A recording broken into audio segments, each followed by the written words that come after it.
Muy buenas, como siempre, mis estudiosos y estudiosas del derecho. Darles la bienvenida, soy M. Ferreira, tu profesor de confianza. En el video de hoy vamos a estar viendo un poquito un tema que es como la continuación del tema que les dejé antes de derecho civil sobre la muerte, y es el régimen de desaparición y de ausencia. Un régimen que puede variar por ciertas características en cada país, pero que va a tener como unos pasos que son la regla general como a nivel internacional y que nos puede servir como de guía para ir entendiendo este tema o para saber más o menos cuáles son los pasos que deberíamos tener si nos suscitase que esto sucediese, que puede suceder muchos de estos casos dependiendo del país o como puede que no lo haya. Pero por si acaso algún día te sucede o te preguntan, te lo voy a dejar la respuesta. ¿Por qué es importante saber sobre la declaración de la ausencia y por qué este régimen busca proteger a la persona? Así que si lo quieres saber, quédate hasta el final del video que te lo voy a explicar bien sencillito. Primero es que empecemos definiendo y distinguiendo la diferencia entre desaparición y ausencia. La desaparición es cuando una persona se encuentra en un paradero desconocido. Y la ausencia es cuando no tenemos que esa persona está desaparecida por un tiempo muy prolongado, no tenemos noticias de ella, no hay paradero, no se sabe absolutamente nada de esa persona. Entonces se toma medidas para la protección de los bienes y el patrimonio que esa persona pueda tener. ¿Vale? Es importante entender que este régimen puede variar obviamente a nivel procedimental, pero tiene como tres pasos, ¿no? Que siempre son, lo primero que es la presunción de la ausencia, se presume que una persona está ausente, declaramos la ausencia, se logra después de cumplir una serie de pasos y un tiempo, se declara que esta persona está ausente y hay que tomar medidas de prevención para proteger su patrimonio, y después se hace la presunción de muerte de esa persona cuando se dan otra serie de pasos. En esta parte es importante entender que la presunción de la ausencia es juris tantum, es decir, que admite prueba en contrario y va a interés y se da a través de interés de parte. Si, por ejemplo, una persona desaparece, pero resulta que se inicia el procedimiento y está dejado un representante legal, pues no se puede continuar el procedimiento porque se entiende que hay un representante para los efectos de administración de su patrimonio, etc. Pero en el caso de que no, tiene que ser a instancia de parte el hecho de iniciar este procedimiento. Normalmente, ¿quiénes lo van a iniciar? El cónyuge de la persona, si lo tuviese, y los hijos, si lo tuviese. Si no, algún otro tipo de familiar por proteger patrimonio, etcétera. Pero normalmente el cónyuge y los hijos son quienes van a iniciar este procedimiento para proteger el patrimonio de esa persona y para que se vea que hay alguien que tiene un posible interés legítimo sobre ese patrimonio por X o cualquier cosa.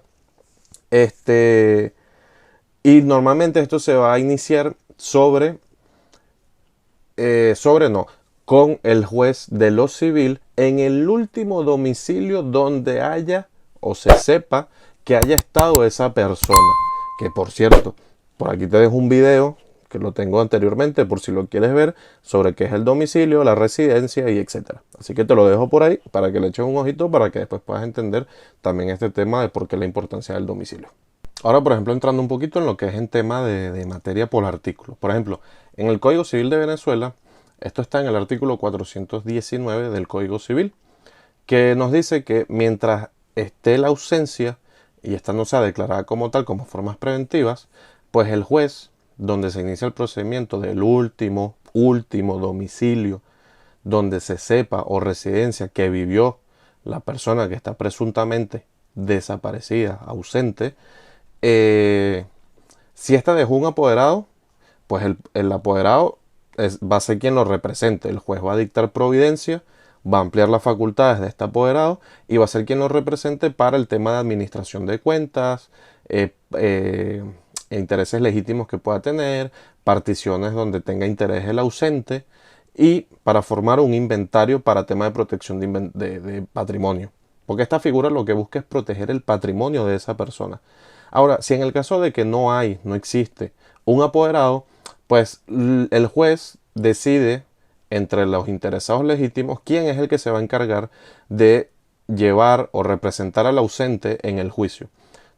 Por norma general y predilecta, por preferencia y tal, siempre va a ser el cónyuge. Y si este no existiese, no hubiese, pues los herederos que pudiesen existir para llevar las cuentas. ¿Ok?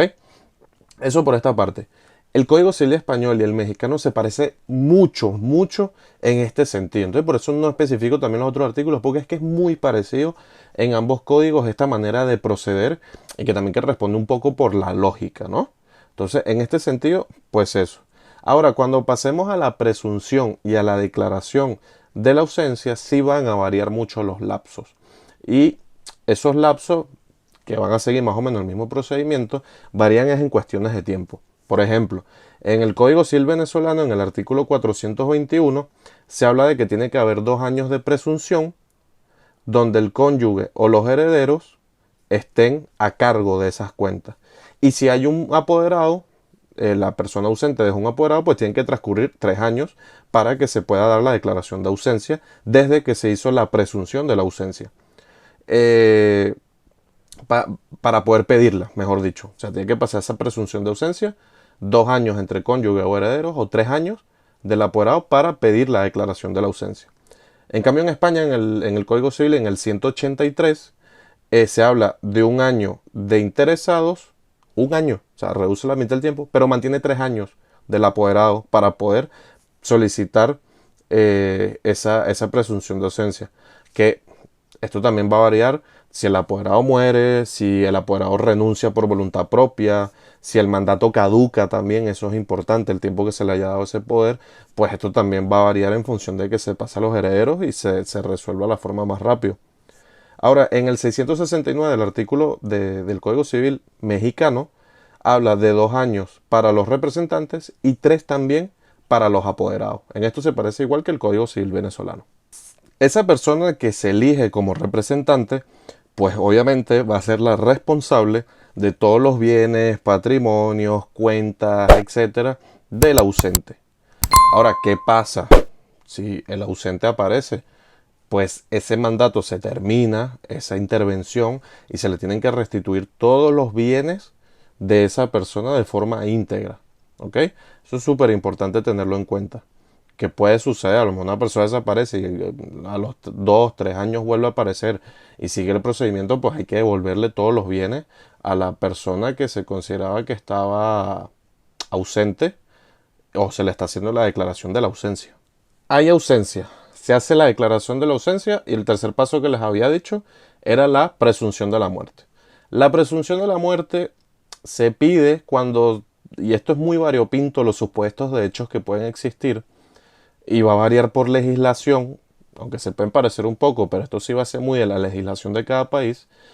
Esos supuestos de hecho es la forma de tú pedir esa presunción de la muerte. Que por cierto, tengo un video sobre lo que es la muerte en el derecho civil y sus efectos, que te lo dejo por aquí, por si le quieres echar un ojito, que te lo recomiendo, porque es un tema que a lo mejor no te consigues en ningún otro lado y ahí te lo explico. Esa presunción de muerte, primero que siempre tiene que ser mediante una declaración judicial. El juez es el que tiene que dar esa declaración de la presunción de muerte.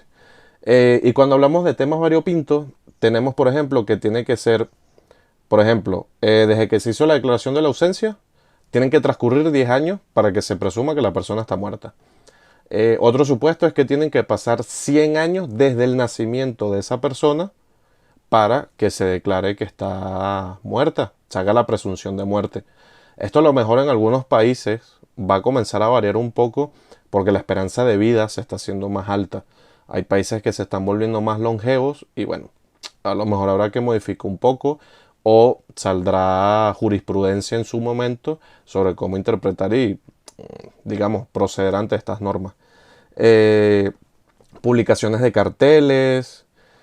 Si tiene más de 75 años y estaba de viaje, se presume que a lo mejor tuvo un accidente en el viaje y se murió por un accidente. Si a lo mejor se sabe que donde esa persona iba en ese avión tuvo un accidente, si hubo un naufragio por donde pudo haber ido, etcétera. Es que esto es muy variopinto. Entonces, en función de eso, va a variar mucho. Y ahí sí hay como que a lo mejor, bueno, leer el articulado de cada legislación con un poco de lupa para ver cuándo se puede pedir esta presunción de muerte, porque es que esto también va a abrir después otras cosas, porque mientras existe la declaración de ausencia, ahí es una administración temporal de los bienes, pero si hay herederos, no se pueden repartir. Entonces, hasta que no exista la presunción de muerte, de que esta persona se declara que está ausente físicamente, etcétera, no se pueden abrir procedimientos, por ejemplo, como es la herencia. Por eso es que yo les comenté al principio que esta legislación, este régimen de ausencia, lo que más busca es proteger el patrimonio de la persona para las posibles consecuencias que ésta pueda tener a futuro. Y como siempre, darte las gracias por estar viendo este contenido, este canal, y ser parte de la comunidad de Soy M. Ferreira. Y si todavía no eres parte de la comunidad, pues no sé qué estás esperando. Suscríbete, dale ahí al botoncito rojo, dale me gusta, que me estarías apoyando un montón para yo seguir subiendo contenido y bueno, para seguir creciendo esta gran comunidad de derecho, de política, de educación y de otros videos que puedes encontrar en el canal sobre temas migratorios, etcétera. Así que dale al botoncito rojo, dale me gusta, suscríbete, me ayudas un montón, es gratis, no cuesta nada y me ayudas muchísimo y me motiva a seguir creando este contenido para seguir instruyendo y enseñando. Si tienes dudas, sugerencias, déjamelo en los comentarios, algún tema que quieras saber, me lo dejas por ahí, yo con gusto te estaré respondiendo y seguiremos creando contenido. Así que como siempre, nos vemos en el próximo video.